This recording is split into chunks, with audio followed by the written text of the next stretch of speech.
Where clause. In this video I will show you, what does it mean and how to use to write a LINQ query. Let's get started. Where is used to filter elements from a collection based on a certain condition. It's a fundamental part of LINQ, and is used in many different ways in a variety of contexts. It's like where function in SQL, which will be also used to filter the data.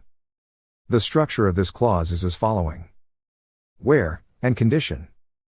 This will be mostly used directly after from clause, but it can also be used later in the query. And it can be used more than once inside a LINQ query. For example, the following query. Here I have an array of integers, and I want to get only the numbers, which are greater than 3. To do that, I use the condition in where clause. Using this condition, I am filtering the array to get only the numbers, which meet this condition.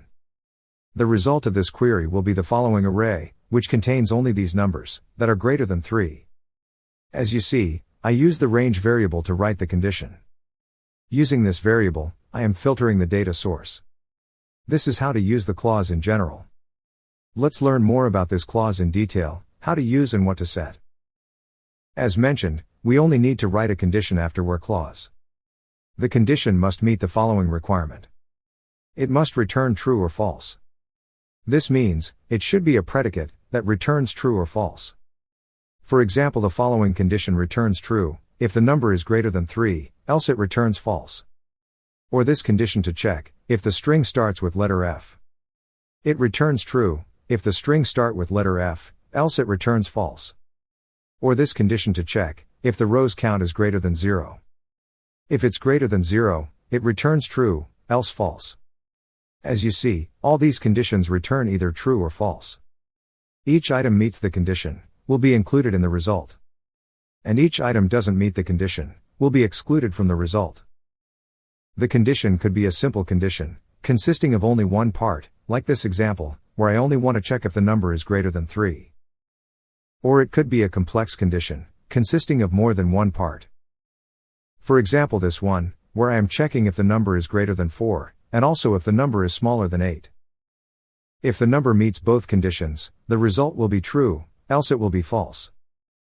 Or this condition, where I am checking if the number is greater than 5, or smaller than 7. If one of both conditions is met, the result will be true, else false. So, to write a condition consisting of more than one part, we can use logical operators. I already explained these operators in another video. These are, and also, or else. I use these operators to write a condition consisting of only two parts, but you can add so many parts as you need. That's all about writing a condition in where clause. Let's now go back to the query example, what I showed you before, and check how it works step by step. I have here curly brackets for the result of the query. They don't contain any elements now. First I have from clause, where I define the data source I want to query. The range variable is number, which represents each number inside the data source. I use this variable in the condition, to check if each number inside the data source is greater than 3. If the result of the condition is true, I will select the number in the last line of the query. But if the result of the condition is false, I will not select the number. Let's start line by line. In the first iteration, the variable number has the value 5, which is the first number in the data source. Then I will check the number 5, if it's greater than 3. It's true, therefore I will move on to select statement and select this number. This means, the number 5 is now in the result collection. Then I will move on to the first line and get the second number. So, the variable number has the value 2. I will check, if 2 is greater than 3. It's false, therefore I will not select this number. So, I will go back to the first line and get the next number. It's number 5. Then I will check this number and do the same. The same happens for each number inside the data source. At the end I will get the following result, which contains only the numbers that are greater than 3. This is how does where clause work. As you see, only the numbers that are greater than 3 are included in the result. All other numbers are excluded from the result. This example was to filter a data source of type integer array. Let's now see how to use where clause to filter other data sources. I will start with data tables. I have a data table, my table, that contains 3 columns, ID, first name, last name. Assume I want to get only the rows where the ID is greater than 1. I can do that using the following condition.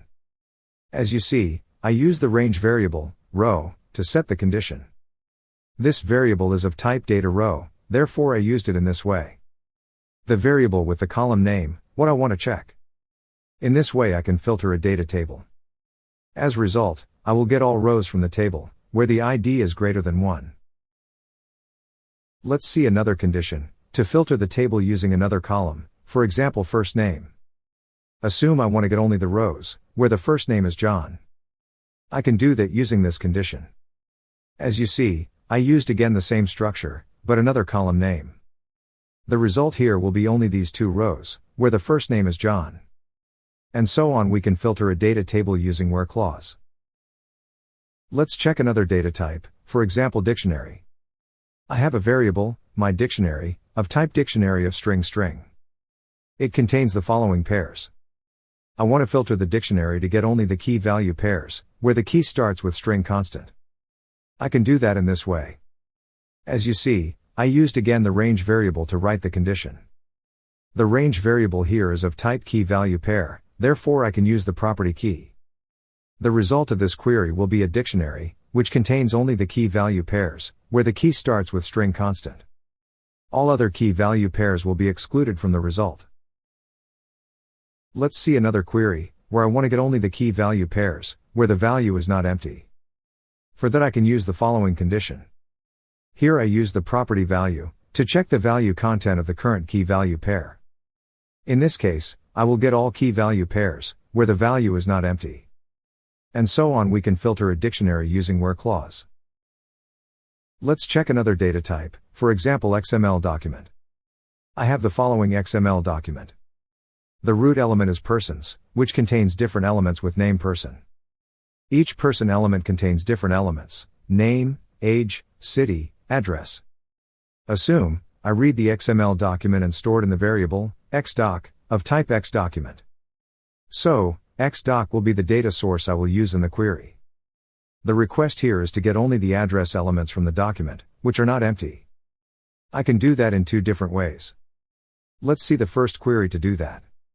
As you see, I use the range variable with the functions name and value, to check the name and value of the element.